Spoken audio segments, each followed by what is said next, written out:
Buenas tardes a todos.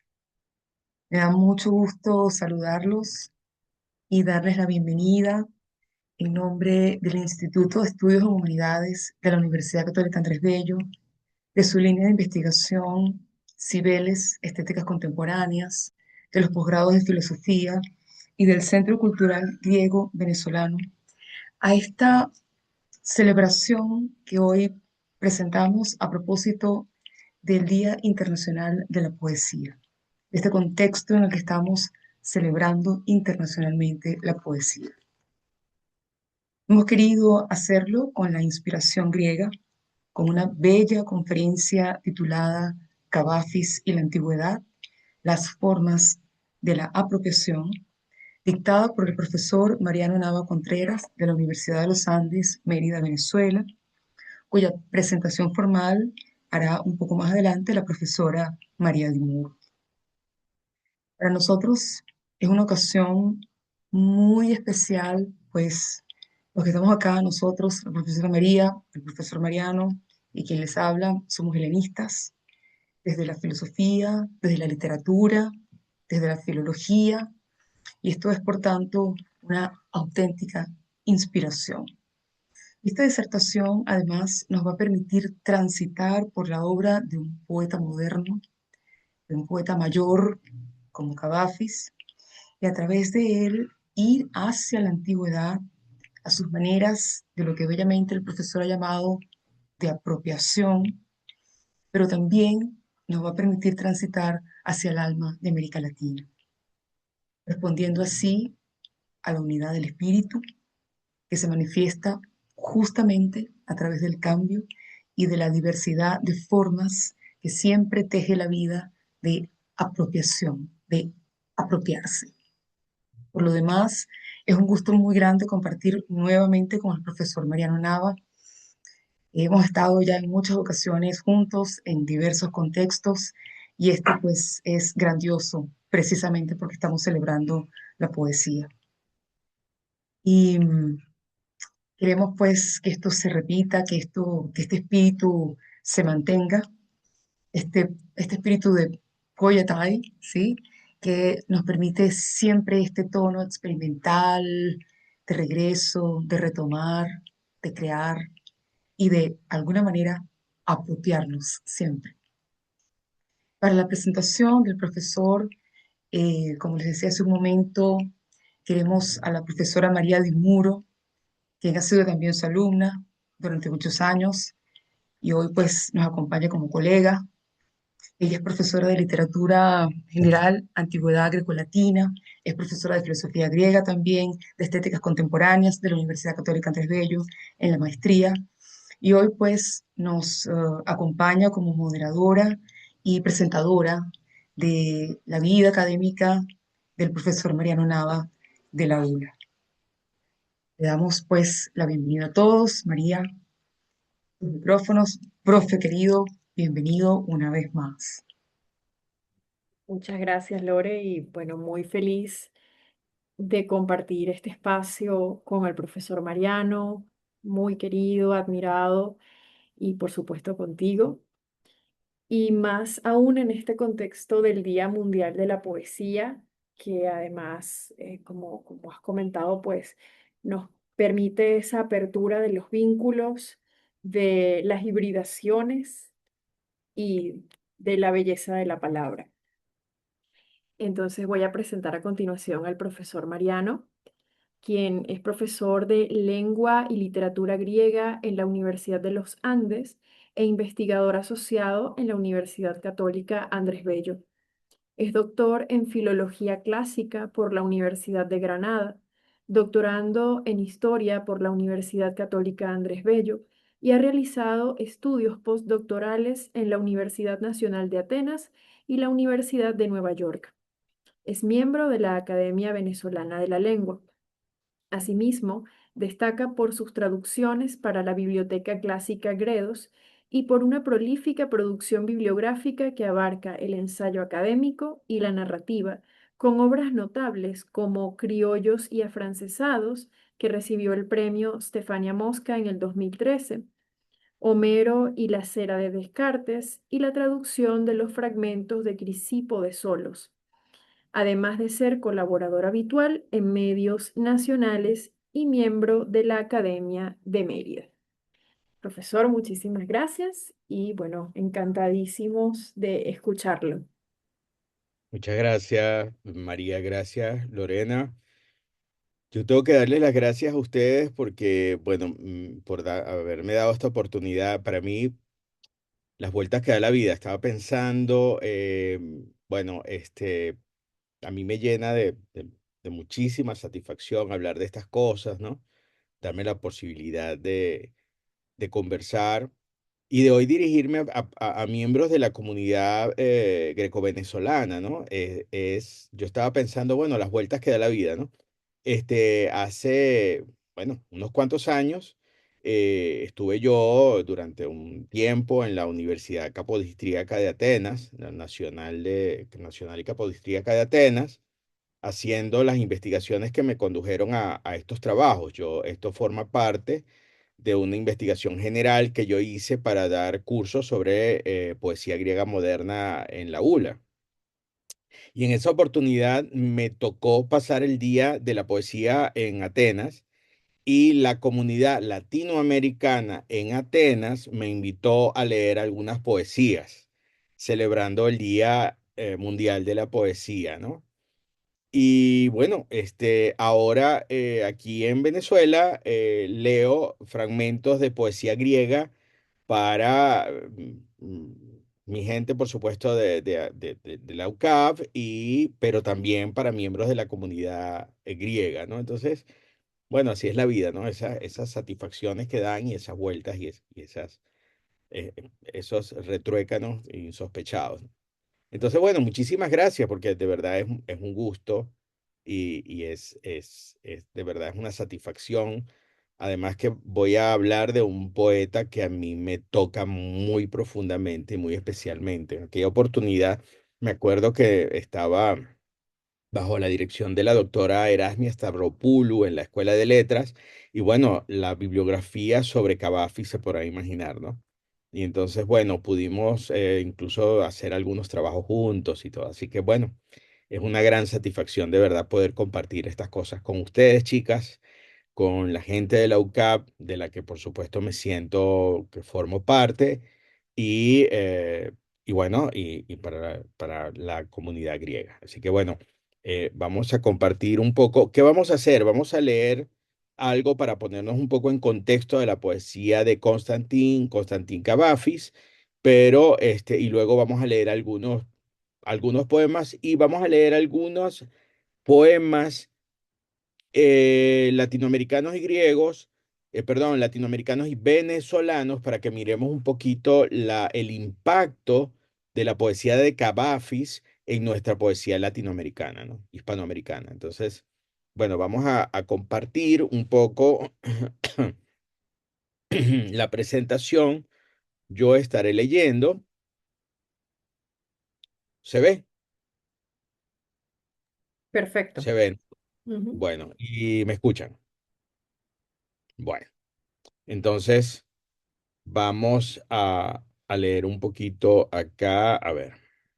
Ujú, muy bien. Bueno, Constantinos Cavafis y la tradición clásica, las formas de la apropiación. ¿Qué es la apropiación? Bueno, la apropiación de esa tradición, cómo el poeta Cavafis se apropia de elementos, imágenes, pensamientos, personajes, especialmente personajes de la tradición clásica y la hace formar parte de su poesía, la reelabora y la convierte también en su poesía.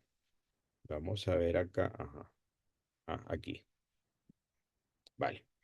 Mientras en Atenas, casi el único centro intelectual de Grecia después de 1880, Costis Palamas ejerce su influencia en la poesía y en la vida intelectual.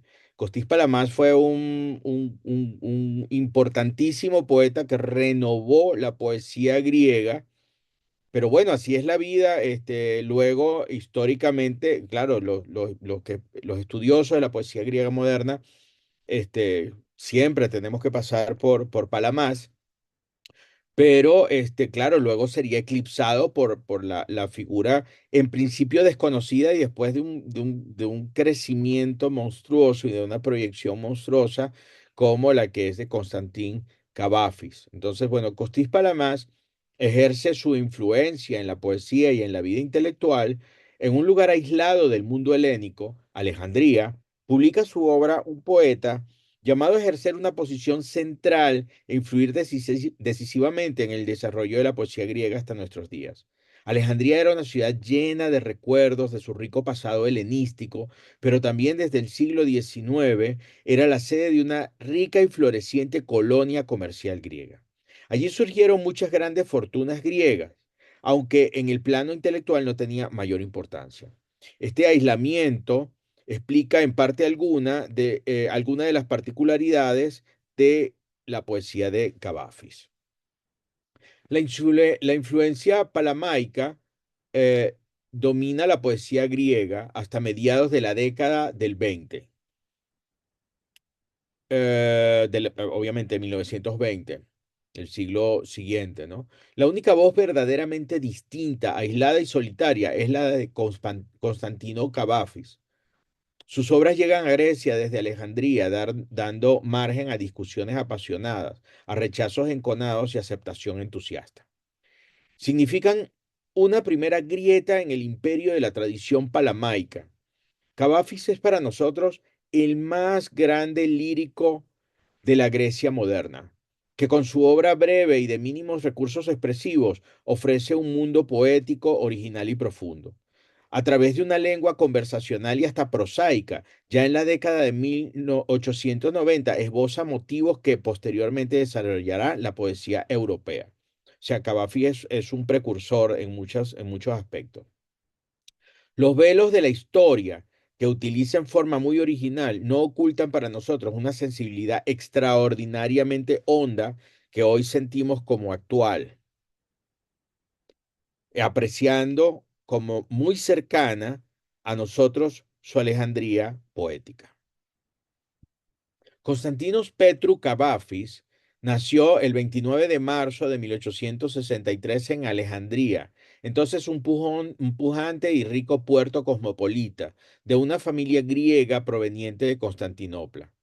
Su padre había emigrado para dedicarse a la exportación de algodón egipcio y a la importación de textiles ingleses, amasando una fortuna que permitió a la familia disfrutar de una vida burguesa entre las élites internacionales de la ciudad. A la muerte temprana del padre, la familia debe trasladarse a Liverpool y después a Londres. Allí Constantín debió estudiar en alguna escuela griega, pero también aprendió a la perfección la lengua inglesa que dominaba. En Inglaterra permanece por 7 años, aunque deberá volver a Alejandría ante la quiebra del negocio familiar en 1878.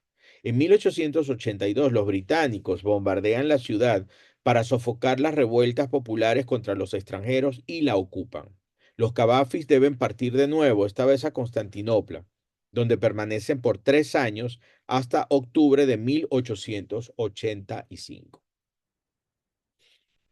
En 1885 los Cavafis están de vuelta en Alejandría y Constantín no volverá a abandonar la ciudad salvo por tres breves excepciones. En 1897 a París, en 1901 a Londres y en 1903 a Atenas. En Alejandría se desempeña como funcionario del gobierno egipcio, siempre siempre con cargos temporales por su condición de extranjero, periodista y corredor de bolsa. Allí vive de manera tranquila, primero con un hermano, después solo.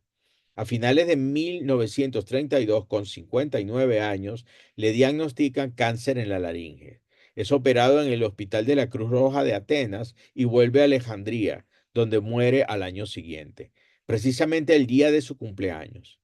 Es a partir de entonces cuando su obra comienza a ser difundida en Europa, sobre todo gracias a Emil Foster, a quien conoció en Alejandría y quien se encargó de divulgar sus poemas por el ámbito anglosajón. La personalidad literaria de Cavafis nacido en 1863, solo 4 años antes que Palamás, es estrictamente contemporánea de la generación de 1880. Sin embargo, Cavafy es un caso particular de la poesía neohelénica, debido a que es considerado como un caso aislado en su propia creación poética y su propia propuesta estética. Cavafis nunca llegó a publicar un libro con sus poemas. Solo hizo imprimir en 2 ocasiones pequeños cuadernos, una vez en 1904 con 12 poemas y otra vez en 1910 con 27. Él mismo se encargaba de distribuirlos a quien consideraba que podía apreciarlos, de modo que circularon privadamente. Digno heredero de la escuela alejandrina, la mayoría de sus composiciones son breves. Los alejandrinos decían mega biblión, mega cacón, es decir, un gran libro es igual a un gran mal. Es decir, era un poco exagerada la expresión, pero lo que querían decir con eso es que ellos confiaban más en la obra breve porque aspiraban a la perfección formal, a que la obra fuera perfecta. Entonces, para lograr una obra perfecta era casi que imprescindible que fuera manejable, que fuera breve, ¿no? Rechazó muchos de sus poemas de juventud y en algunos de ellos pasó más de 10 años meticulosamente reescribiendo y corrigiendo, de modo que el canon de sus obras solo alcanza los 154 títulos.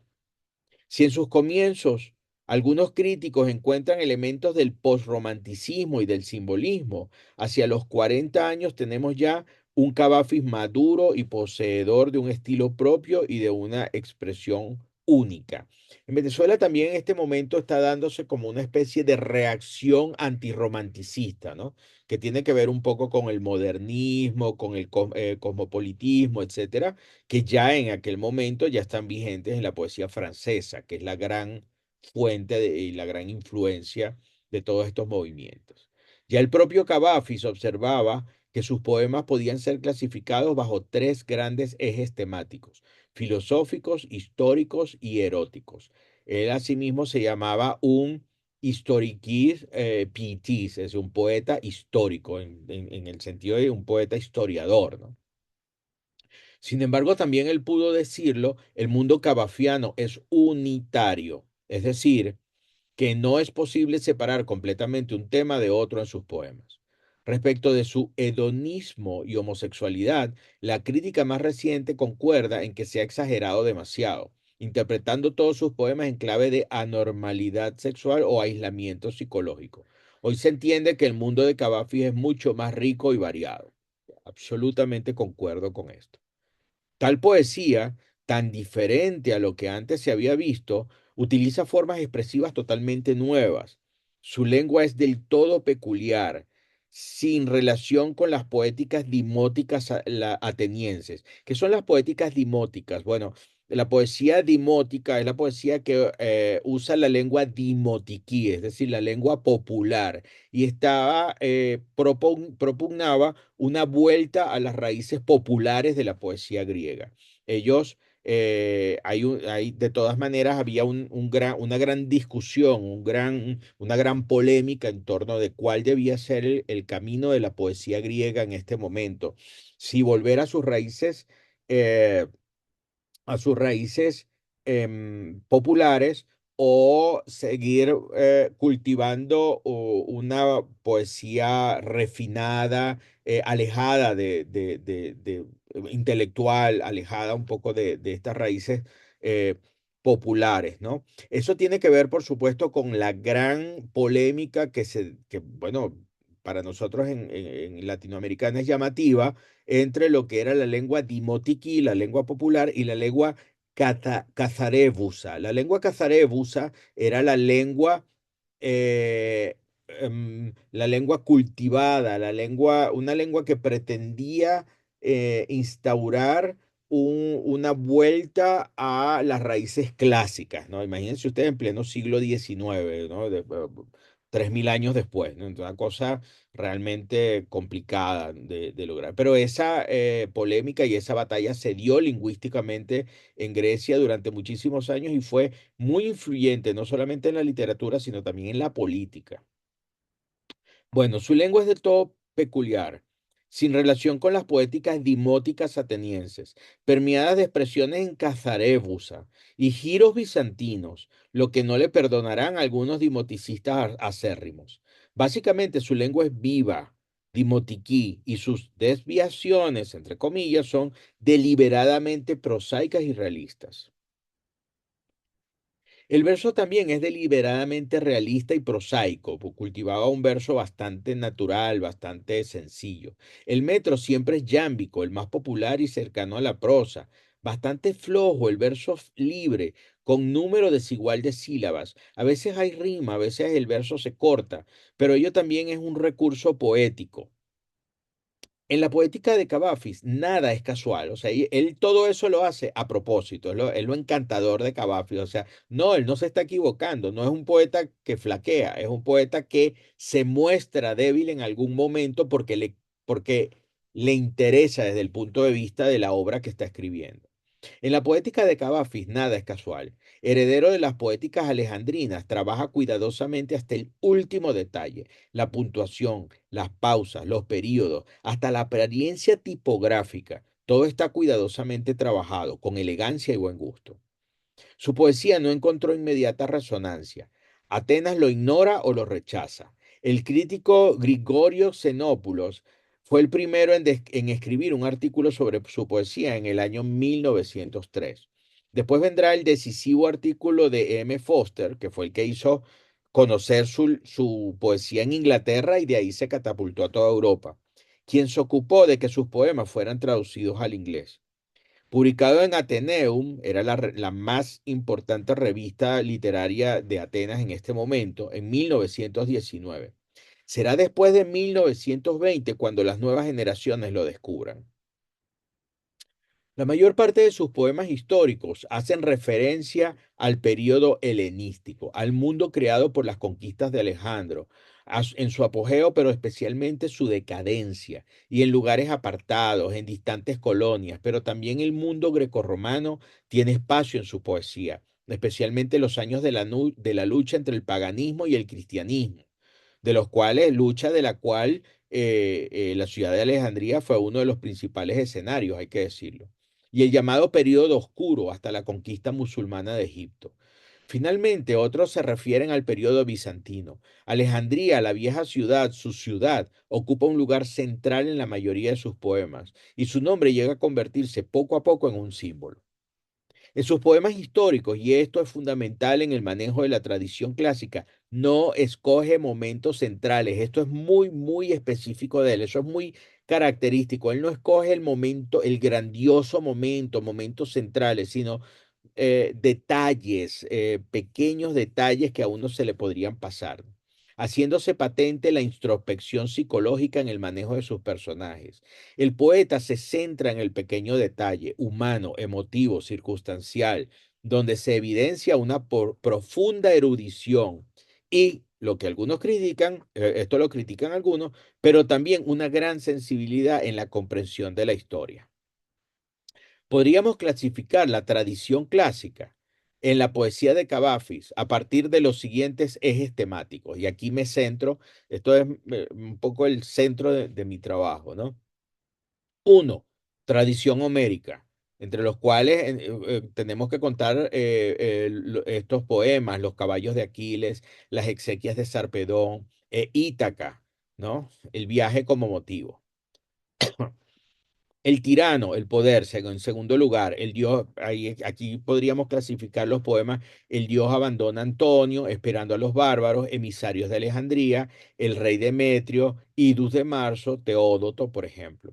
Tradición lírica, sobre todo aquí se despliegan otros ejes, subejes temáticos como contraposición entre la vida y la muerte, la juventud y la vejez, especialmente poemas del segundo período. Manuel Comneno, un anciano, Termópilas, el plazo de Nerón en el puerto, recuerda cuerpo en un atardecer, cuando despierta en velas.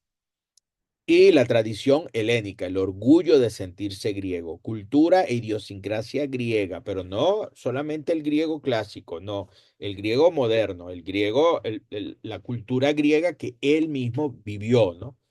Fileleno, nada más que con ese nombre, Jónica, en la iglesia para Amonís, la ciudad. Estos son algunos de los poemas que yo había clasificado, pero tengo que reconocer que uno de las dificultades mayores que tuve que cumplir para esta, para llevar a cabo esta conferencia fue, aún de eso tuve que quitar para que nos diera tiempo, ¿no? Tuve que eliminar algunos. Por mí hubiéramos leído toda la obra, pero bueno, eso no hubiera sido una conferencia, sino un seminario de un semestre, ¿no? Bueno, tradición homérica. Vamos a ver qué pasa. Vamos a leer este poema de 1898, el comienzo de este poema, Los caballos de Aquiles. Fíjense ustedes cómo él toma una escena, un episodio de la Ilíada y lo reelabora. Cuando vieron muerto a Patroclo, que era tan valeroso y fuerte y joven, los caballos de Aquiles comenzaron a llorar. Sus naturalezas inmortales se indignaban por esta obra de la muerte que contemplaban.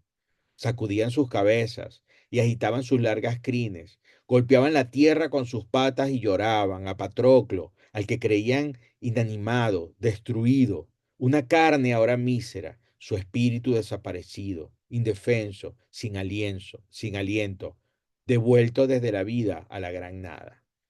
Fíjense ustedes cómo el arte de Cavafis hace que se fije en qué sentían los caballos, ¿no? O sea, fíjense cómo él huye de la gran escena y se va al detalle en el que prácticamente nadie repararía. ¿Qué sintieron los caballos de Aquiles cuando vieron a Patroclo muerto, ¿no? Me parece, bueno, una marca genial de su propia poesía, ¿no? Que nos haga llevar nuestra sensibilidad incluso a qué sintieron los animales en el momento de esa gran tragedia que es ver a Patroclo muerto, ¿no? Y por supuesto, el poema de la tradición de Constantín Cavafis es, por supuesto, Ítaca. Ítaca creo que es, eh, bueno, el más importante para mí, el más significativo y sin duda alguna el más... bueno, el que mayor influencia ha ejercido eh, de toda la poesía de Cavafis. Para mí es el más conocido y, por supuesto, yo diría que es el más hermoso, ¿no? Voy a leerlo en español y, María, tú me dirás si tratamos de poner el audio luego. Tengo el audio del mismo poeta leyendo su propio poema en griego, por supuesto, ¿no? Un audio de Constantín Cavafis leyendo Ítaca. Pero bueno, vamos a leerlo primero en español y comentarlo. Am, Cuando salgas de viaje hacia Ítaca, yo estoy tomando la traducción de un viejo helenista. Para mí es el más grande neohelenista vivo latinoamericano, que es el profesor, el doctor Don Miguel Castillo Didier, que vivió muchos años en Caracas y ahora está en Santiago de Chile. Él tradujo toda la obra completa de Cavafi y yo me parece que es digno de ser reproducidas sus traducciones, ¿no? Cuando salgas de viaje hacia Ítaca, desea que el camino sea largo, pleno de aventuras, pleno de conocimientos. Al estrigones y a los cíclopes, al irritado Poseidón no temas. Tales cosas en tu ruta nunca hallarás, si elevado se mantiene tu pensamiento, si una selecta emoción tu alma y tu cuerpo embarga.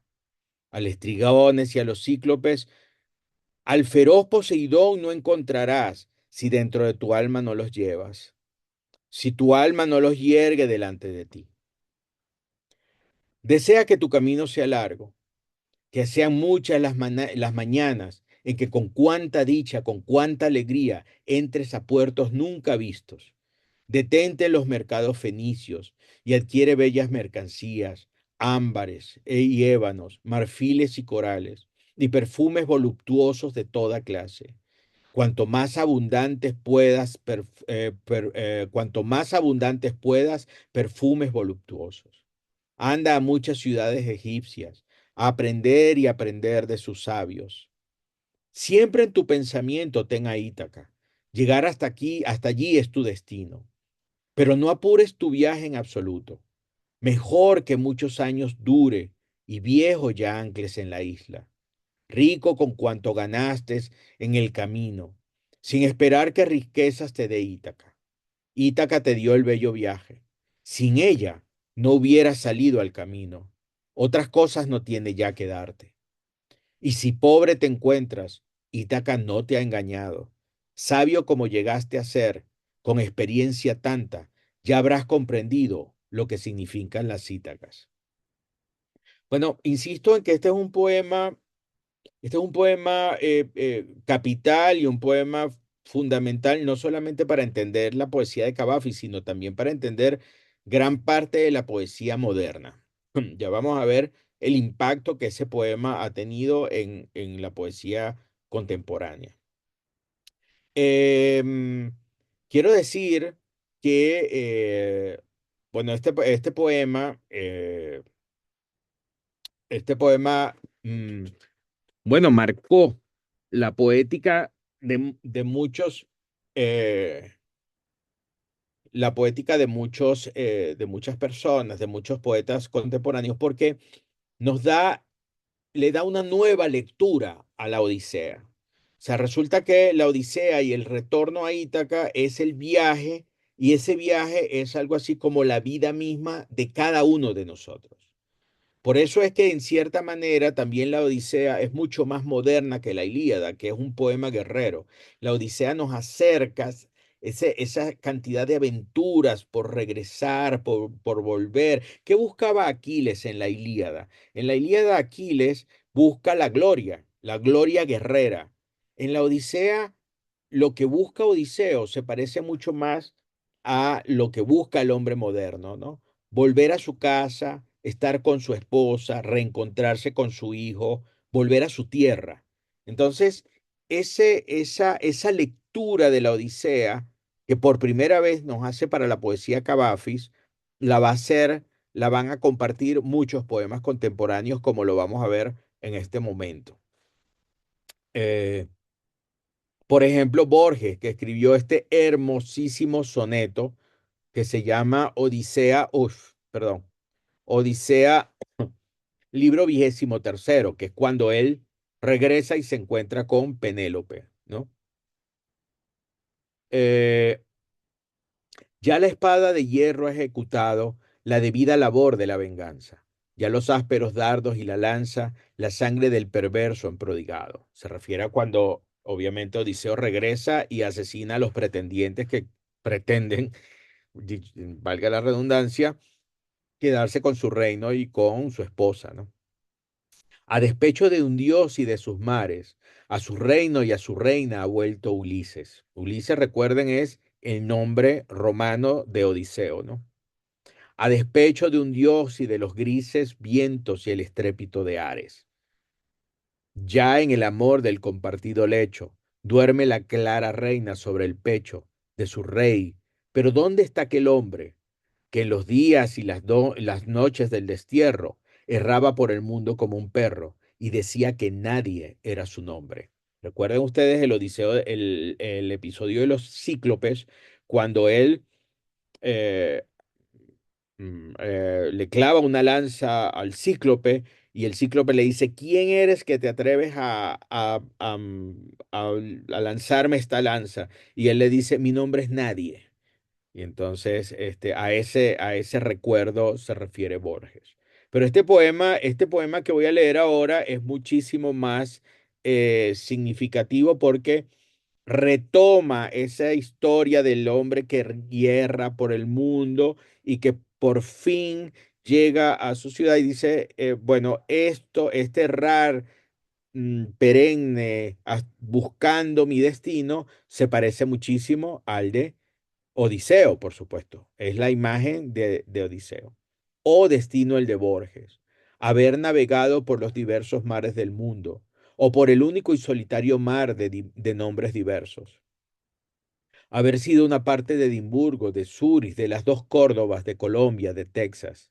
Haber regresado al cambio de cambiantes generaciones, a las antiguas tierras de su estirpe, a Andalucía, a Portugal, a aquellos condados donde el sajón guerreó con el danés y mezclaron su sangre, haber errado por el ojo y tranquilo el rojo y tranquilo laberinto de Londres, haber envejecido en tantos espejos, haber buscado en vano la mirada de mármol de las estatuas, haber examinado litografías, enciclopedias, atlas, haber visto las cosas que ven los hombres, la muerte, el torpe amanecer, la llanura y las delicadas estrellas, y no haber visto nada o casi nada, sino el rostro de una muchacha de Buenos Aires, un rostro que no quiere que lo recuerde.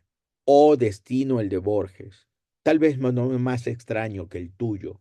Fíjense que aquí Borges recupera la segunda persona, le habla a un tú, y ese tú dice, bueno, tú eres como yo, tal vez tú tuviste un destino tan extraño como el mío. Bueno, es lo mismo que dice Cavafis, ¿no? Tú cuando vayas a Ítaca, tú, es decir, tu vida, tú también eres Odiseo. Y eso lo va a recuperar también, lo van a recuperar otros poetas también, como los que vamos a leer.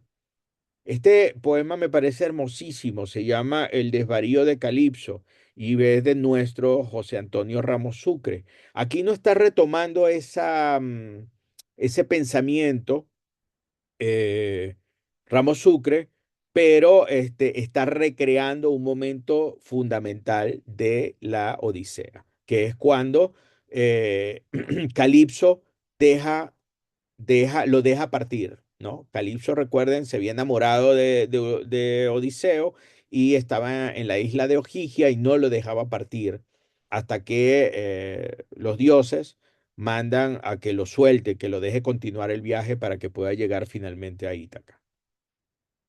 Ulises, reclinado sobre un monte de arena, posa la mirada en el mar solitario.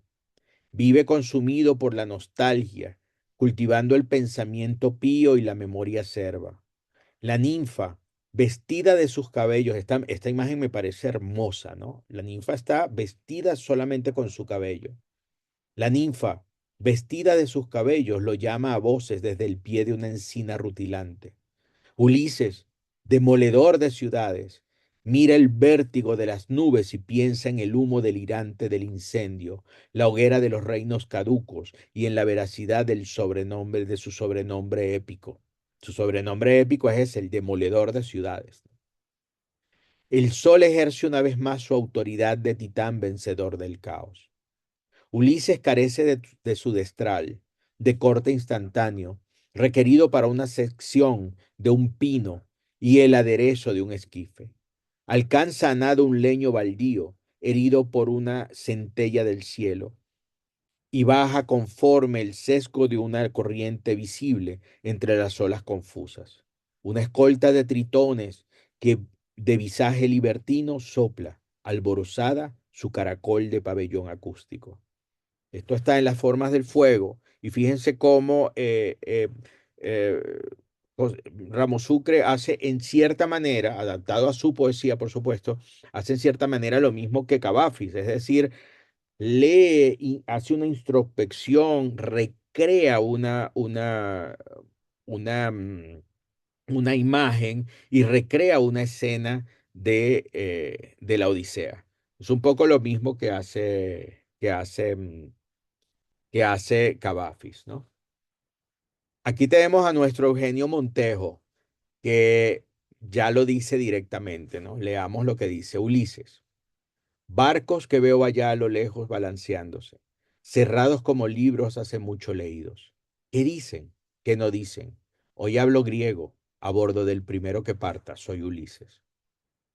Barcos que cierro los ojos para ver, dentro de mí con la añoranza de sus Ítacas.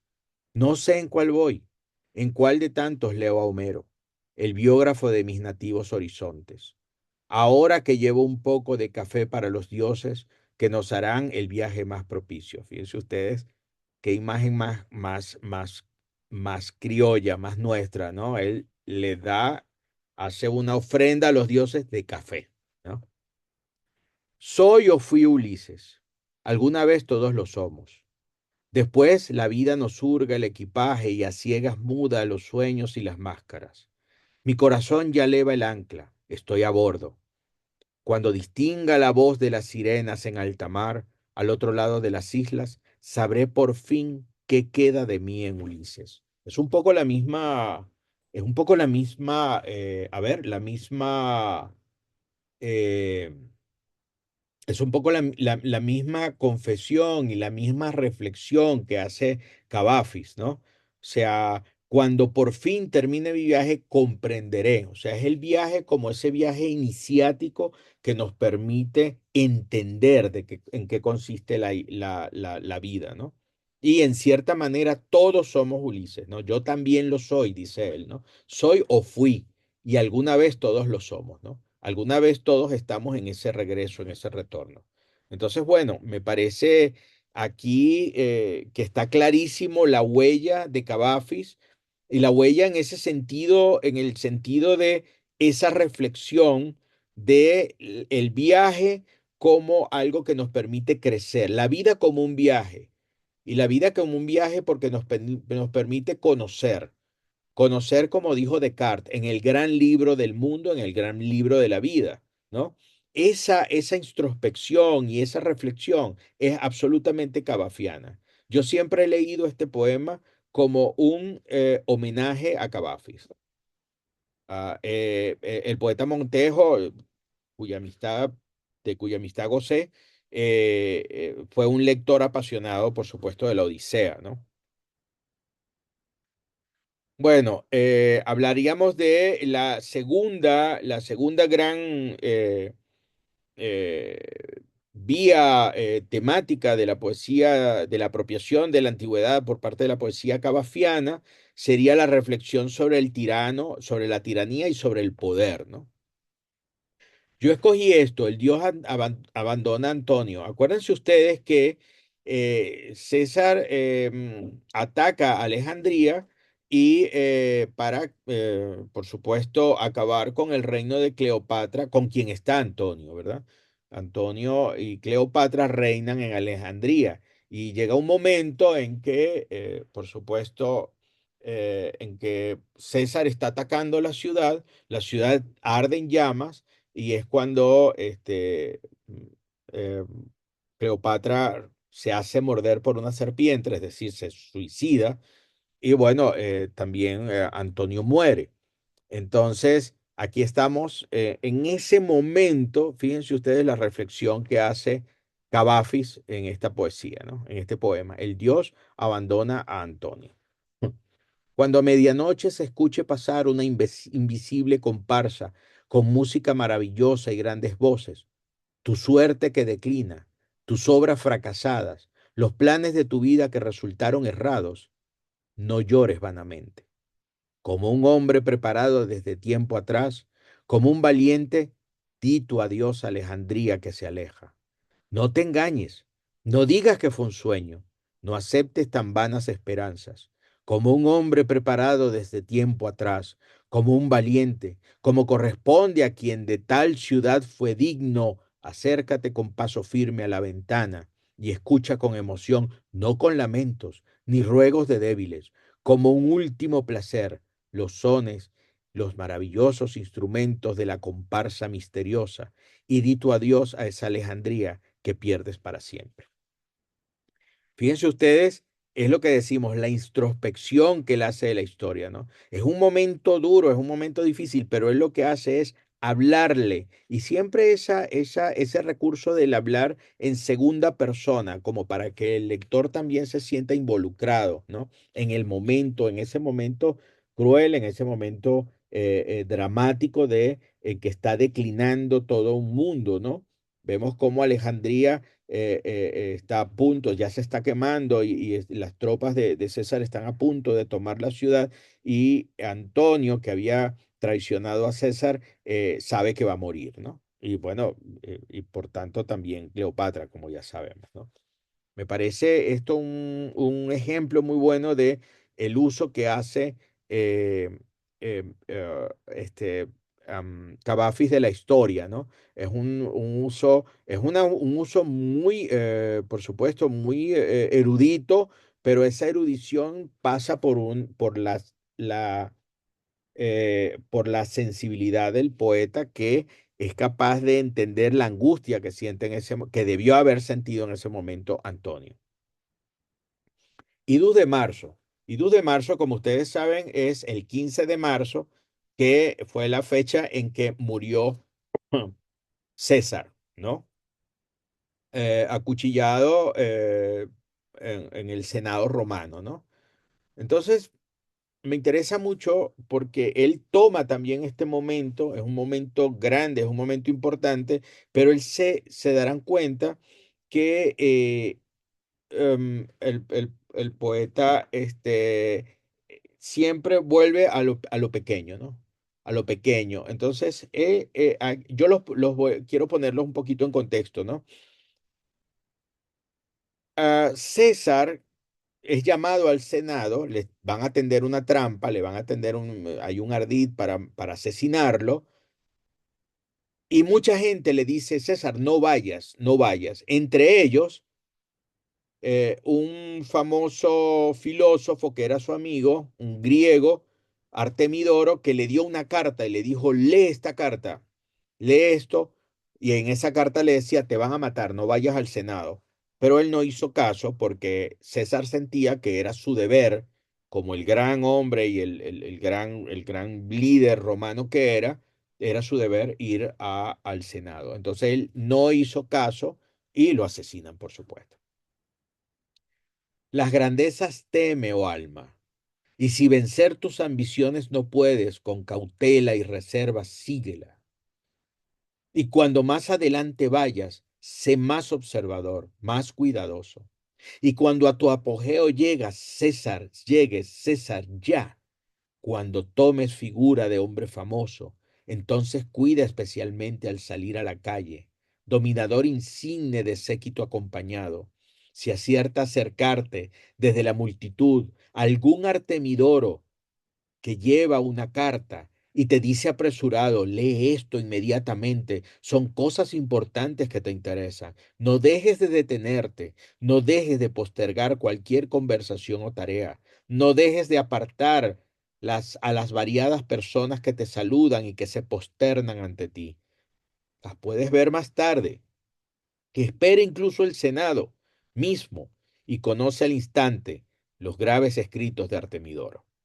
Bueno, es ustedes la introspección que hace de cómo debió haber sido la psicología de un César ensoberbecido que confiado en su poder no cree que realmente lo vayan a matar, y todas las personas que le dicen no vayas, no acudas al Senado, no, cuídate, le decía según la historia, los historiadores, cuídate de los idus de marzo, le decían, para que no fuera en los idus de marzo al Senado, y él, sin embargo, desde su soberbia no hace caso y bueno, cae muerto por las personas que estaban conjurados, ¿no?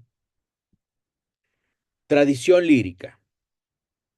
Fíjense ustedes, en esta historia está en este apartado de la tradición lírica que, vuelvo a decir, tiene muchas reflexiones acerca de la vida, la muerte, la juventud, etcétera, como está aquí. Él incluye la historia de Manuel Comneno, que es uno de los, 1915 no es cuando vivió, sino es que él escribió fíjense ustedes, 10 años escribiendo esto, ¿no? Sobre un rey bizantino, ¿no? El Basilio Quir Manuel Comneno, un día triste de septiembre, sintió cerca la muerte. Los astrólogos, pagados de la corte, charlataneaban que muchos otros años viviría aún. Mas mientras ellos hablaban, él de viejas costumbres piadosas se recuerda y ordena que de las celdas de los monjes le traigan unos hábitos eclesiásticos, y los viste y se siente regocijado de mostrar un aspecto venerable de sacerdote o de monje. Dichosos todos los que creen, y como el Basilio Kirk terminan vestidos con su fe piadosamente. Eso es muy interesante porque aquí también él entra en en la imagen de un rey bizantino, pero es un rey ya cristiano, ¿no? Por supuesto ortodoxo, ¿no? Y entonces también esa sensibilidad él la traslada no solamente ya del mundo pagano, sino a historias del mundo cristiano, ¿no?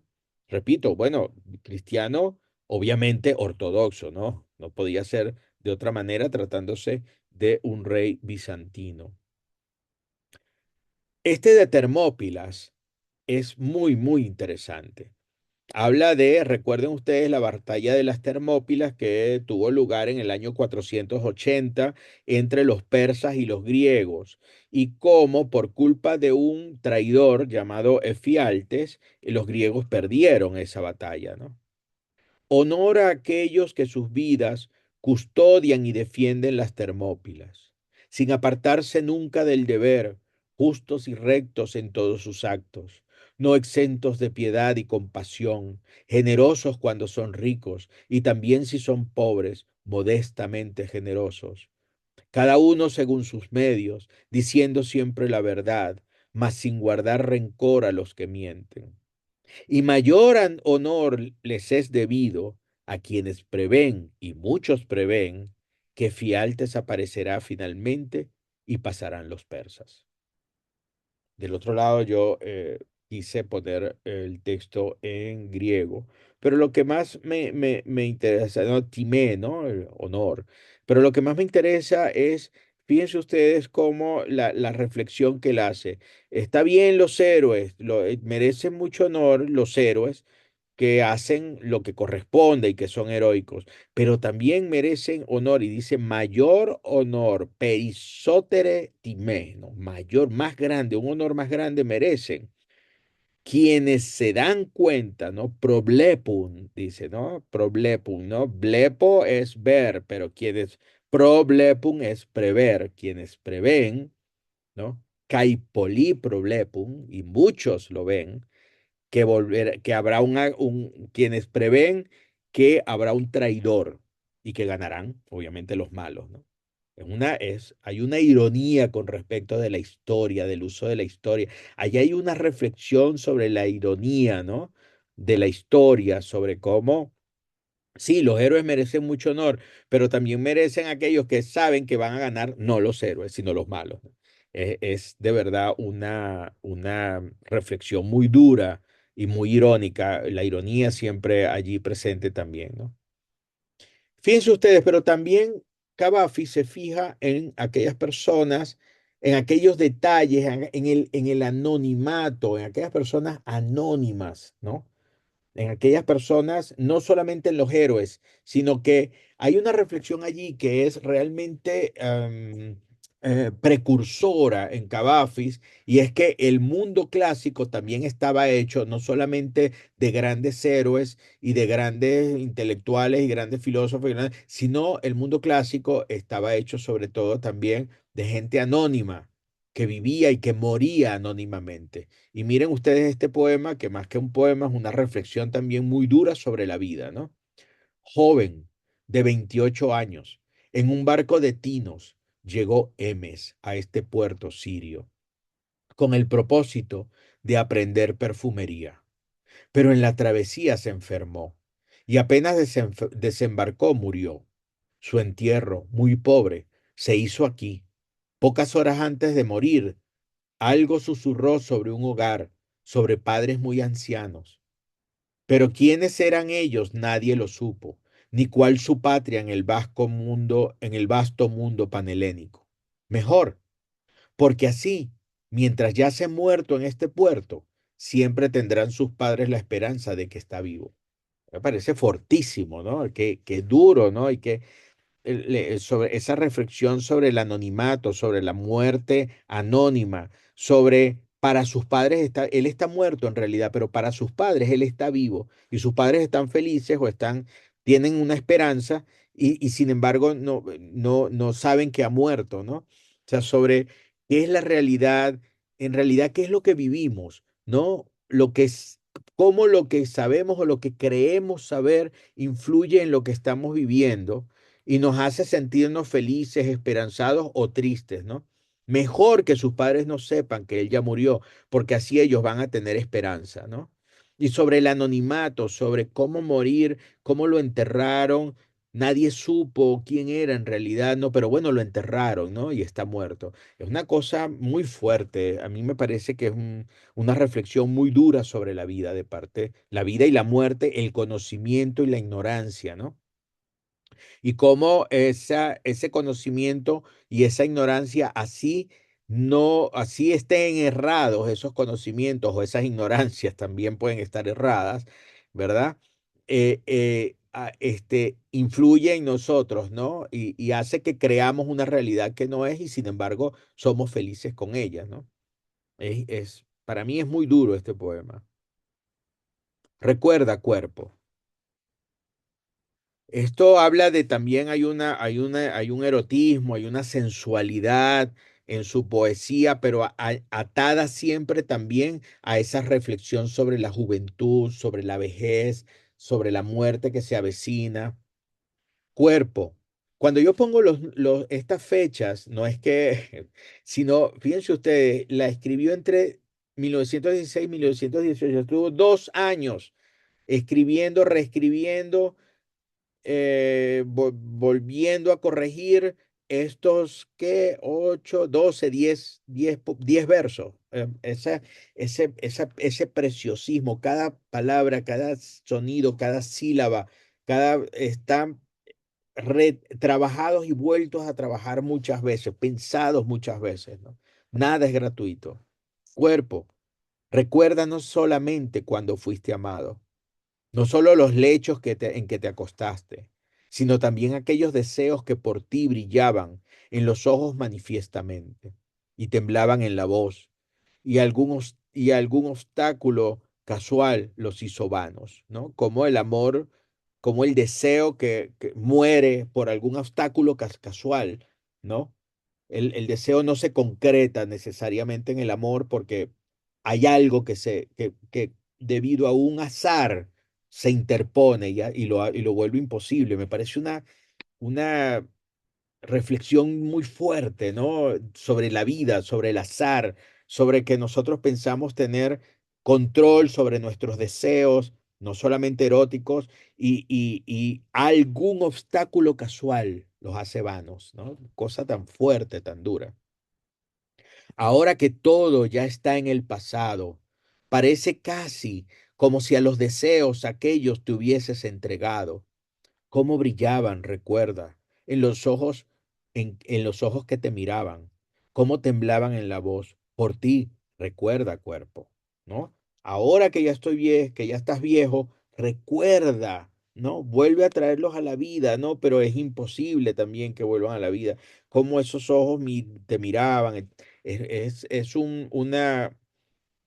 una paradoja, ¿verdad? Del deseo sensual y del deseo erótico que se quedan en un pasado, ¿no? Y que pudieron ser vanos, ¿no?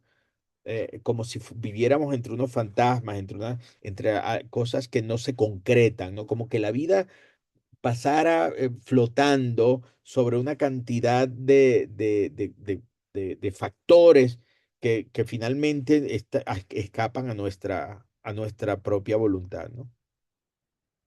Velas. Este es el último de los poemas que seleccioné para el día de hoy. Creo que no, perdón, creo que hay otro más, perdón. Los días del futuro que se yerguen delante de nosotros como una hilera de velas encendidas, velas doradas, cálidas y vivas.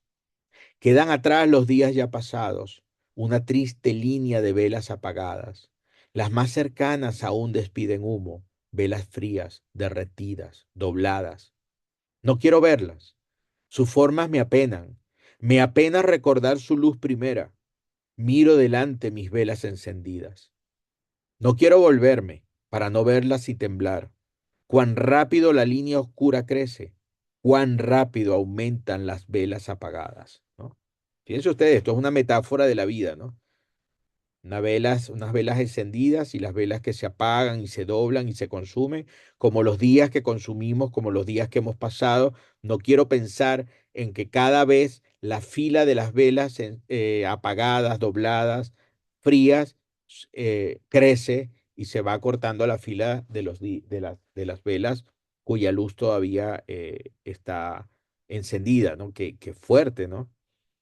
Esta parte lírica ya habla pues son más que todo eso, meditación. Obviamente son poemas de la vejez, ¿no? Son poemas ya de una etapa madura. Y finalmente, por eso le decía que me equivoqué, vienen los poemas de la tradición helénica, en que él celebra su cultura helénica, en que él celebra y lo que estén aquí, que forman parte de la comunidad griega, díganme ustedes si no tienen cosas ustedes que celebrar, ¿no?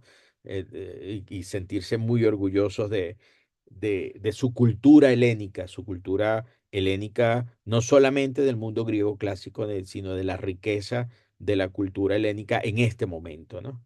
Bueno, ahí también hay poemas que son memorables, como este, Jónico. Este es hermosísimo, ¿no? Y fíjense ustedes, 6 años trabajando este poema. Aunque rompimos sus estatuas, aunque los expulsamos de sus templos, no por eso murieron del todo los dioses. Oh tierra de la Jonia, a ti te aman todavía, a ti sus almas te recuerdan aún. Cuando sobre ti amanece una mañana de agosto, el vigor de sus vidas atraviesa tu atmósfera. Y a veces una etérea figura del efebo, indefinida, con paso rápido, por sobre tus colinas atraviesa. Nada menos que, bueno, aunque acabamos con el mundo clásico está vigente, ¿no? Aunque acabamos con la Grecia antigua sigue andando por ahí, ¿no? Los dioses no se murieron. Hermoso ese poema. En la iglesia, este me gusta mucho porque se siente mucho ese orgullo. Esta foto la tomé yo, esta foto queda, para los que ah, sean griegos, tienen que recordar esta pequeña ermita en plena calle Hermú en el centro y es la primera iglesia, la iglesia bizantina más antigua, la iglesia ortodoxa más antigua que se conserva en Atenas, que no es poco decir, ¿no? En la iglesia, amo la iglesia, sus exatérigas, la plata de sus vasos sagrados, sus candelabros, las luces, sus íconos, el púlpito. Cuando entró en la iglesia de los griegos, con la fragancia de su incienso, con las voces y músicas litúrgicas, la majestuosa presencia de los sacerdotes y el ritmo grave de cada uno de sus movimientos, resplandecientes en los ornamentos de las vestiduras. Mi pensamiento va a los grandes honores de nuestra raza, a nuestra gloriosa bizantinidad. Aquí no tengo mucho que explicar. Solamente decir que un hexatérigo es uno de esos grandes abanicos inmensos que se utilizan, bueno, para hacer ventilar un poco adentro, ¿no? Eh, bueno, este fue am, el último poema que tenía. Yo no sé, teníamos preparado una sorpresa. No sé, María, si podemos, yo había conseguido una grabación, teníamos una grabación para compartir con ustedes, pero tendría que buscar de nuevo el texto. ¿Quieres, María? Sí, lo único, profe, es que creo que no me va a dejar. Ah, bueno, aquí creo que sí ya. Ok. A ver, un segundito. Les decía que no me iba a dejar compartir porque usted está compartiendo. Ese es el tema. Entonces dejo de compartir. Ah, pero Ajá, necesitaríamos pero no tener el veríamos texto. el texto. Claro, no veríamos el texto. Bueno, si quieres, escuchemos solamente al poeta, Claro, sin cómo no. texto. Chévere. Bueno, teníamos un poco una, a ver, ¿cómo se llama? Una sorpresa o un plus, que es nada menos que la voz Ítaca leída por el poeta Constantino Cavafis. Entonces, bueno, es un audio, los que entiendan griego moderno, bienaventurados, maravillosos, maravilloso, y los que no, nada más que con el hecho de escuchar al poeta leyendo su propio poema, ya eso es un regalo. Así es. Ujú. Profe, creo que tiene que dejar de compartir Ok, porque tengo que, todavía, a ver, dejar de sí, compartir. todavía vemos su pantalla. Listo. Eso. Listo, ahora sí. Vale, ya está por aquí. Entonces voy a poner el audio.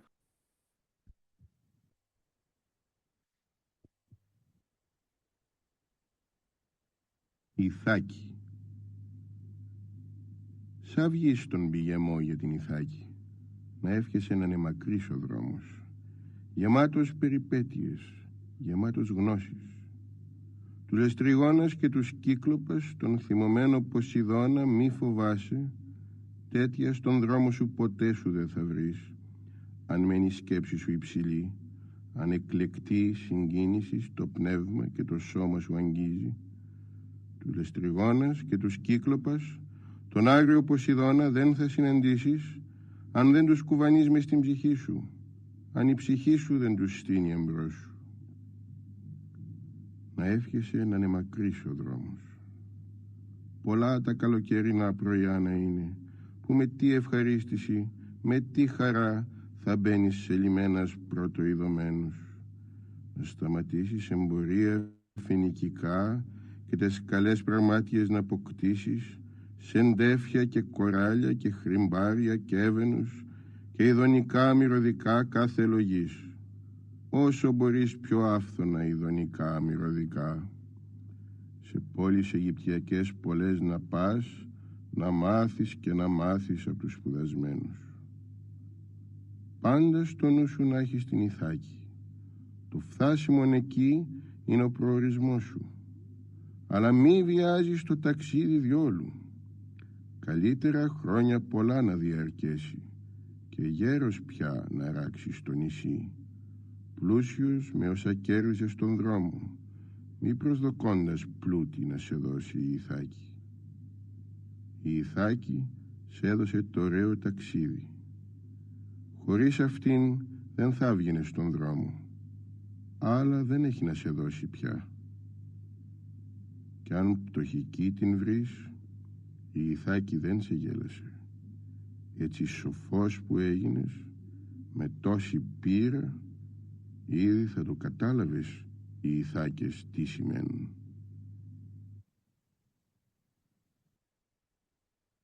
Bueno, muchísimas gracias por estar con nosotros hoy y muchísimas gracias, María, muchísimas gracias, Lorena, por haberme dado esta oportunidad de disfrutar de nuevo, explicar y escuchar y tratar de comprender un poquito a un figurón, a un gran poeta como es Constantin Cavafis. Muchísimas gracias. Muchísimas gracias a usted, profesor. Ha sido estupenda la presentación. Y ahora entonces abrimos el espacio para comentarios, preguntas. Sé que la profe Lorena quiere hacer una intervención, entonces, bueno, Lore, te escuchamos. Bueno, primero pedir disculpas porque no abro la cámara porque va a ser una especie de silueta fantasmal porque me ha traicionado la luz. Pero bueno, si escuchamos la voz de Cavafis, pues vamos a inspirarnos un poco en eso y no pensar en otras cosas. Mariano, quiero felicitarte por tu maravillosa presentación y por habernos hecho vivir de manera tan honda y tan conmovedora este viaje con Cavafis, de Cavafis, como decía yo al inicio, mirando hacia el pasado, pero desde el corazón de, de la vida latinoamericana también. Además, este cierre tan maravilloso con la voz del poeta, no tiene, no lo puedo ni evaluar. Es realmente maravilloso. Te agradecemos profundamente por esta oportunidad. Yo pensaba mientras veía y escuchaba con tanta atención y conmoción todo lo que nos narrabas y nos permitías vivir de nuevo desde el horizonte de Cavafis todos estos poemas, en la noción misma de apropiación.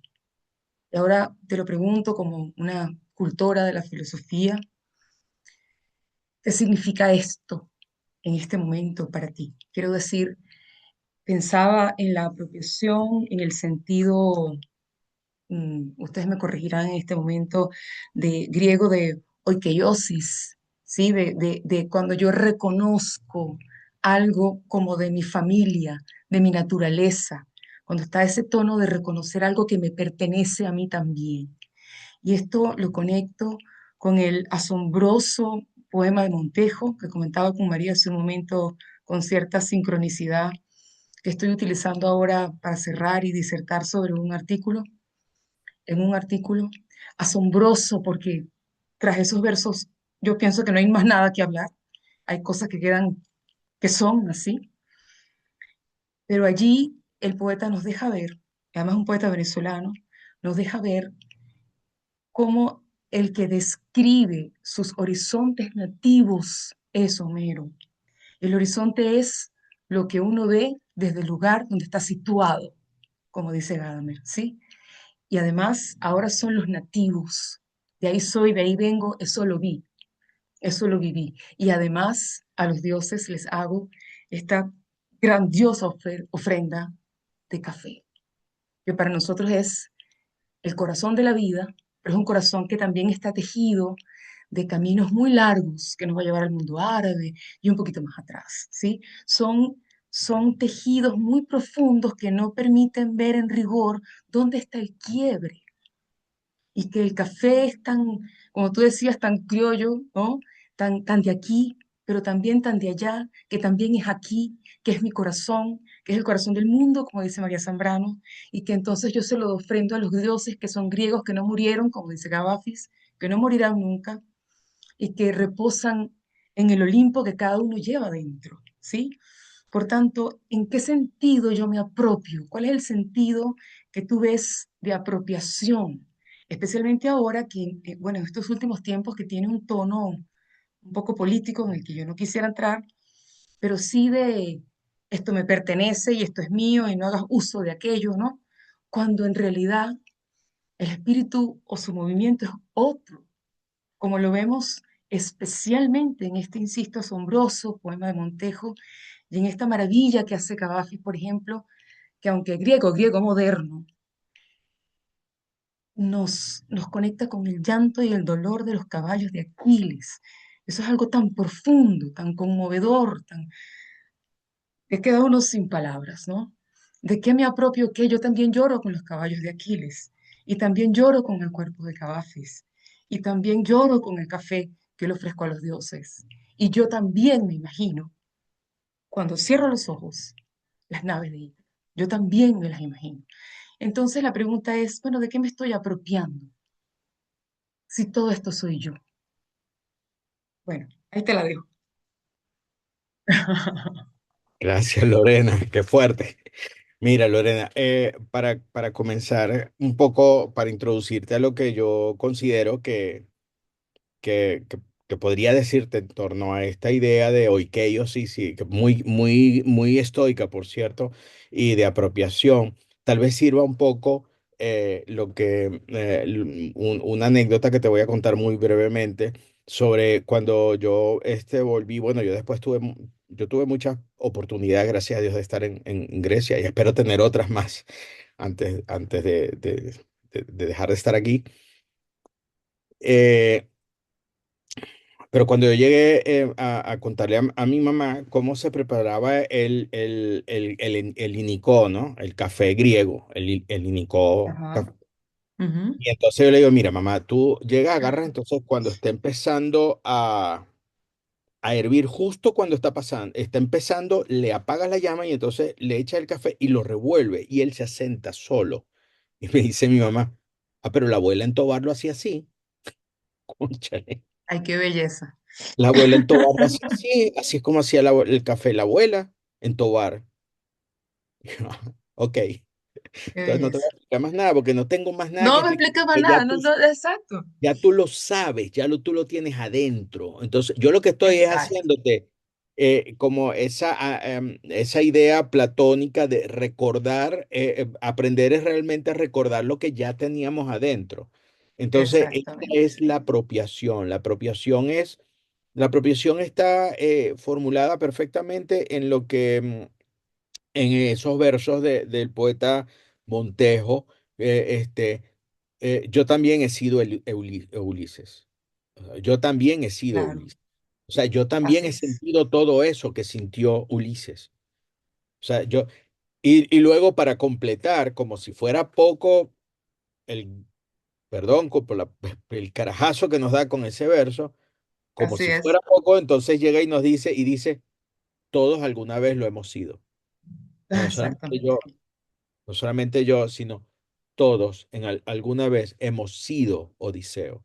Entonces, esa apropiación, ese interiorizar, esa anamnesis que diría Platón, esa ujú, apropiación de un sentimiento, de una imagen, de eso que además no solamente no muere en nosotros, sino que es tremendamente dinámico, es una concepción tremendamente dinámico, porque de nosotros también va a salir y otro se apropiará de mi idea y la exacto, reelaborará. Entonces siempre las ideas están, las ideas, pero cuando digo ideas, estoy hablando, como hablo de ideas, hablo de sentimientos, de claro, imágenes, claro, gustos, de sabores, ¿verdad? Todo eso de exacto, alguna manera está rotando, está flotando, está circulando de una manera que nosotros no podemos prever siquiera. Eh, exactamente, una historiadora antigua que ustedes conocen muy bien, por supuesto, y que estoy seguro de que la admiran tanto como yo, yo le hubiera declarado mi amor rendidamente, que es Mary Beard, dice una cosa brillante, entre tantas cosas brillantes que dice, porque es una mujer brillante, entre tantas cosas brillantes, dice, el estudio de los antiguos no es solamente el estudio de los antiguos, sino de todo lo que ocurrió desde ellos hasta nosotros. exactamente, Entonces, eso implica que hubo generaciones y generaciones y generaciones que fueron apropiándose a través de la Edad Media, a través de la Ilustración, perdón, a través del Renacimiento, de la Ilustración, a través de la conquista de América, a través del humanismo español que fue ujú, el que nos llegó a nosotros. Entonces, hubo gente que ujú, estuvo apropiándose de esas ideas, pero no solamente apropiándose, y repito, nosotros que estamos estudiando poesía en este momento no es solamente ideas, sino reflexiones, que es mucho más profundo, ¿verdad? Y no solamente reflexiones, sino también eso, sentimientos, imágenes, em, momentos que rememoramos, momentos de nuestra vida privada y muy personal y muy exacto, íntima que esa poesía está tocando en algún momento y que despierta en nosotros un sentimiento que es intransferible, pero que a la vez estamos reelaborando y que saldrá de nosotros en forma de otras ideas, de otros sentimientos, de otras reflexiones, de otras imágenes. Entonces, ese es vamos a llamarlo así, ese es el quid, el fundamento de la apropiación es eso. No solamente que nos hagamos de algo que nos tocó, que llegó, que de una manera azarosa nos llegó, sino también de lo que en nosotros va a provocar y de lo que saldrá de nosotros que también provocará algo en otros. Y, ese, y, exactamente, y ese es, y esa es la esencia de lo clásico. Por eso son clásicos, porque en cada uno de ujú, nosotros se está reelaborando y porque cada uno de nosotros perennemente está diciéndonos algo nuevo. Porque no es lo mismo leer el Ión, el diálogo claro, Ión de o no es lo mismo leer la invocación de la Odisea, ¿no? Dime, musa de aquel hombre que tanto mm, sufrió. a los 12 que a los 20, que a los 40, que a los 50 años. No te va a Por provocar. supuesto. Y es que depende incluso del día, es que depende incluso de lo que desayunaste ese día. Y Exactamente. heraclitanamente. Claro, por eso los textos son eternos. Siempre están Así, dialogando con nosotros y nosotros así con es. ellos.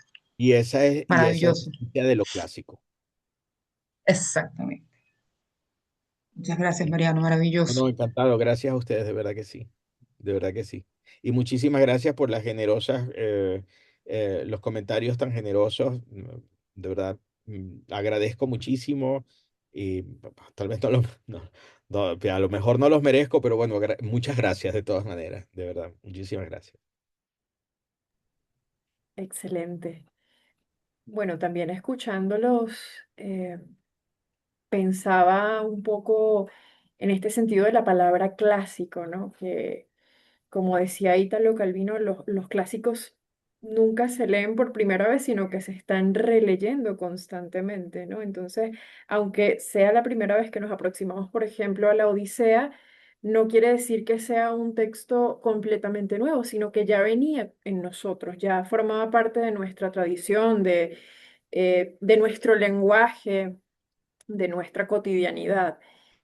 Y es muy interesante cómo, bueno, los clásicos no son lo que está inmóvil en un supuesto pasado o lo que permanece allí como congelado, sino que por el contrario se reinterpretan, se releen, se reescriben en el tiempo de distintas maneras, ¿no? En Occidente lo vemos con Boccaccio, Garcilaso de la Vega, el mismo Dante, Andrés Bello, Luis de Camões, en fin, distintos ejemplos que tenemos que nos hacen pensar que bueno, los clásicos realmente están siempre vivos y están siempre diciéndose y diciéndonos cosas de nosotros, ¿no? Entonces esta postura de Cavafis también me parece muy, muy sugerente en ese volver sobre la intimidad, en el volver sobre qué estaban o qué podrían estar sintiendo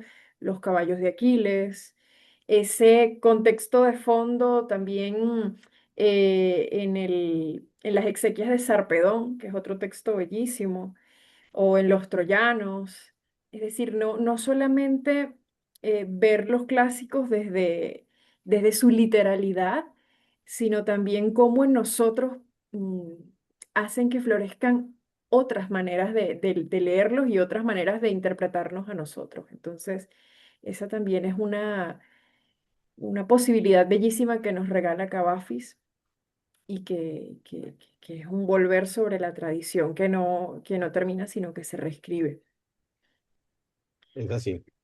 Sí, Sí, es así. O sea, siempre están. Esa es el punto de la vigencia de los clásicos.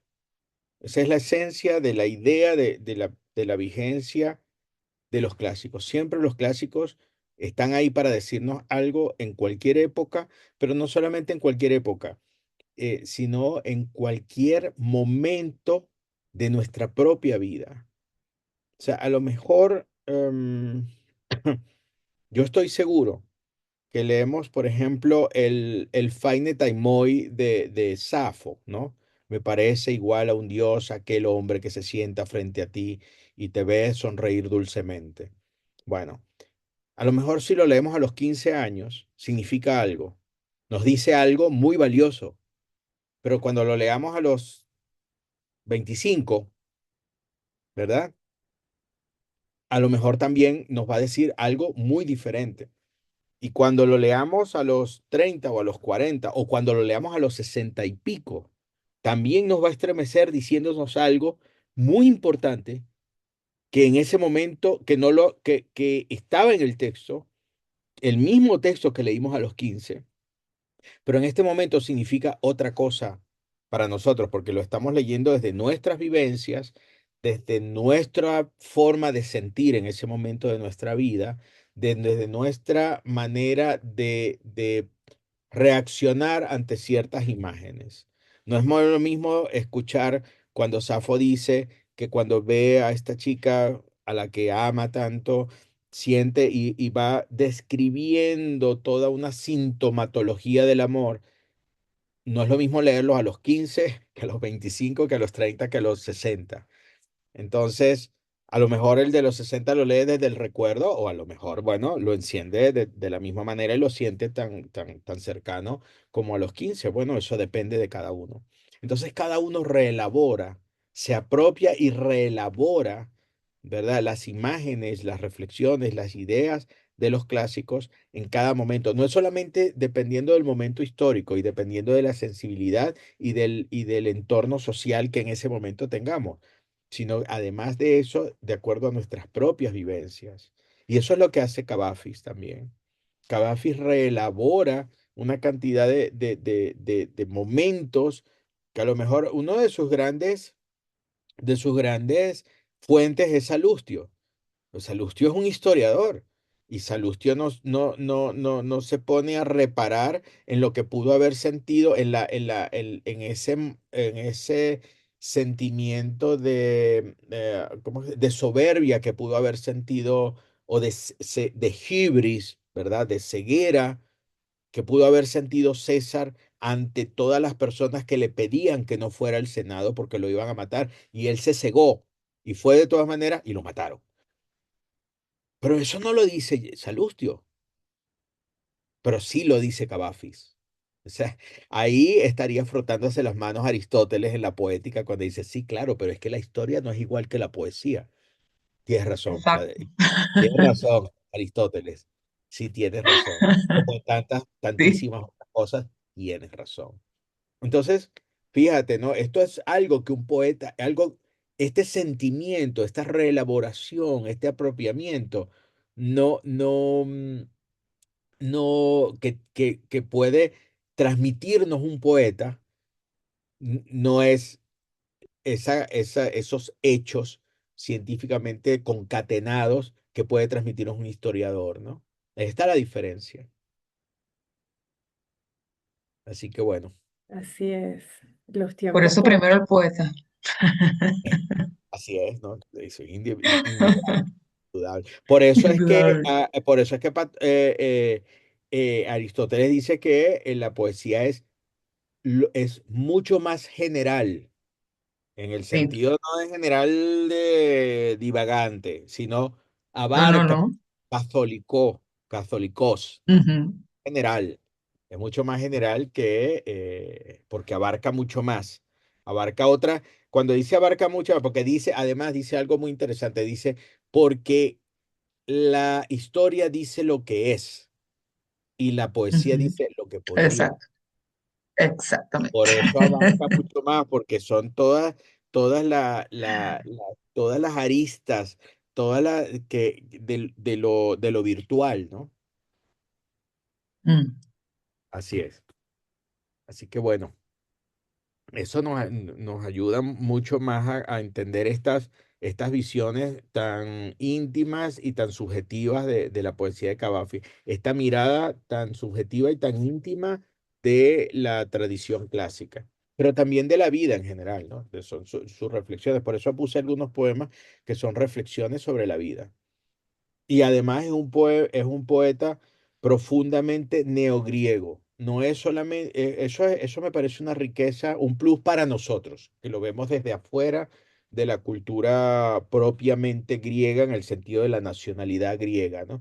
Que es un poeta neohelénico que mira su propio pasado desde una mirada moderna, pero desde una mirada a la vez profundamente helénica, ¿no? Eso es de una riqueza, por lo menos para los que estudiamos clásicas y no somos griegos, que somos la mayoría, porque quiero decir, es Grecia contra el mundo, ¿no? O sea, es toda la gran cantidad de amantes de la cultura griega que habemos esparcidos de filohelenos que habemos esparcidos por el mundo, ¿verdad?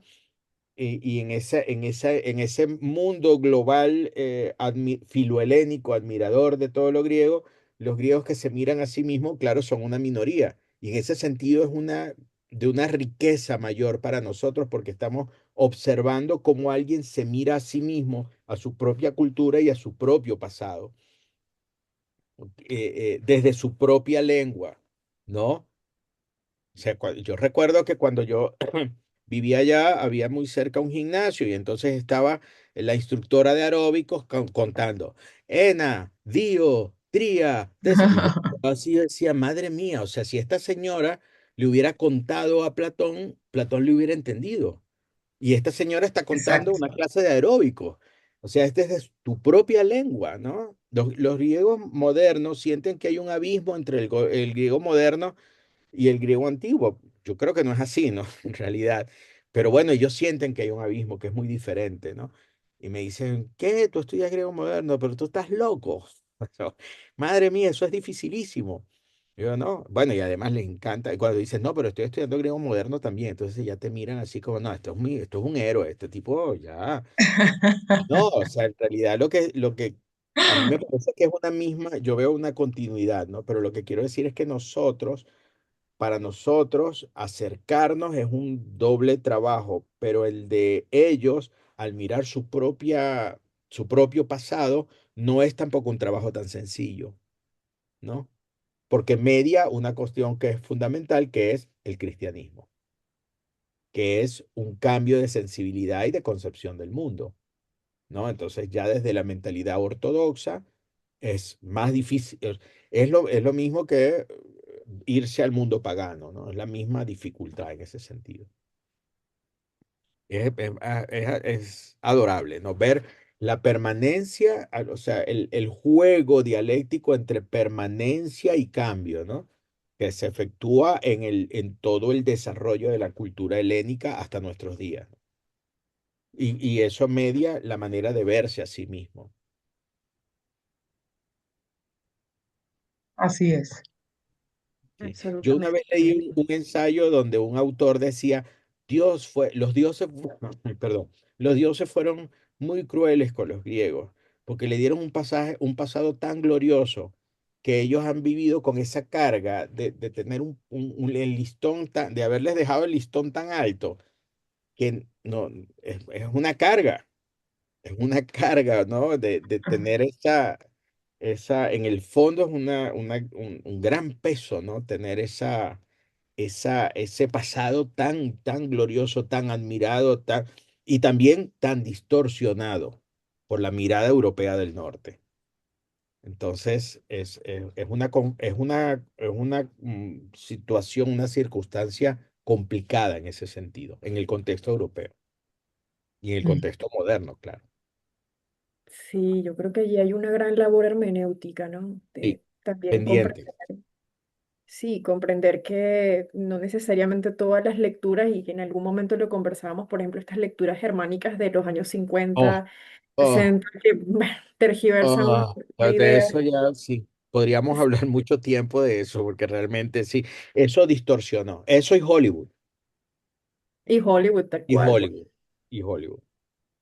Sí, aunque también me permito aquí quizá apuntar que algunas miradas contemporáneas, por ejemplo, lo que mi línea de investigación sobre videojuegos retoma un poco esta mirada hollywoodense que ha permitido, por ejemplo, en el desarrollo de ciertos videojuegos de tema clásico, bueno, situar a los jugadores y crear incluso un interés por, por el mundo antiguo, ¿no? O sea, que tiene, por supuesto, sus elementos de distorsión, pero también de interés porque ha permitido esa apertura, ha permitido crear un imaginario incluso, Ujú, ujú. y al mismo tiempo ser un punto de partida, en algunos casos, para retomar ciertos símbolos de la tradición, ¿no? O sea, pienso, hay bueno, varios ejemplos, ¿no? Pero en el caso del videojuego Apotheon, donde se retoma la cerámica clásica,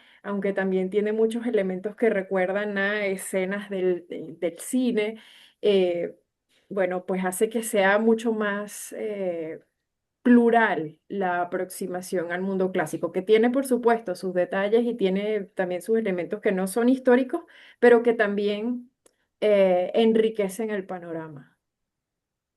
Sí, yo te diría que cuidado con la palabra, en ese cliché Ujú. de la Grecia clásica, Occidente se reencuentra. Ujú. Sería muy duro llegar a la conclusión de que la cultura occidental está construida sobre un cliché. No es así del todo, por supuesto, pero hay mucha deformación, ¿sí? En la mirada nórdica. Y bueno, esas escuelas que además fueron dogmáticas, esas escuelas filológicas alemanas fueron dogmáticas y realmente aportaron mucho, porque hay que decir que dieron aportes, pero muchas veces impusieron una mirada, cuidado, asociadas a todo lo que es el nazismo y todo eso, ¿no? Claro, Había libros que hablaban de la superioridad griega, la explicaban como, bueno, por la sangre aria, por las invasiones indoeuropeas del norte, y entonces era una sangre aria y por eso es que ellos eran superiores. Llegamos a ese extremo, ¿no? Pero ujú. bueno, eso afortunadamente se está superando cada vez más y está bastante superado también. Perfecto. Bueno, tenemos en el chat un montón de elogios que son, Muchas bueno, gracias, de verdad que un sí, sinceramente, reconocimiento, muchísimas gracias. sí, Muchísimas por gracias. esta increíble presentación, profesor, que, bueno, nos llenó de mucha emoción. Como decía Lore, estamos muy conmovidos y muy felices de que hayamos podido tener esta ocasión tan bonita de celebrar el Día Mundial de la Poesía, además, eh, con Cavafis y por Nada menos. supuesto también con esta estela que ha dejado en nuestra tradición latinoamericana. Muchísimas gracias, profe. Muchísimas gracias a Así ustedes. es. Muchísimas gracias a los que nos acompañaron hasta esta hora. De verdad que heroicos son. Ustedes son los héroes. Y sí, y bueno, muchísimas Muchas gracias gracias, de Mariano. nuevo, Lorena y María, por darme esta oportunidad y a la UCAP y a la comunidad griega también. Así, Muchísimas gracias. sí, así es. Ha sido un gusto y un honor. Y Muchas muchas gracias gracias. a todos los que se conectaron, a la comunidad griega en Venezuela. Y bueno, pues los invitamos a próximas ocasiones que tendremos para continuar hablando de estos temas que tanto nos apasionan. Muchas Vale, gracias. pues Así es. gracias, un abrazo y feliz Buenas Muchísimas noche noches. gracias. Que estén muy para bien. todos. Feliz noche. Igualmente.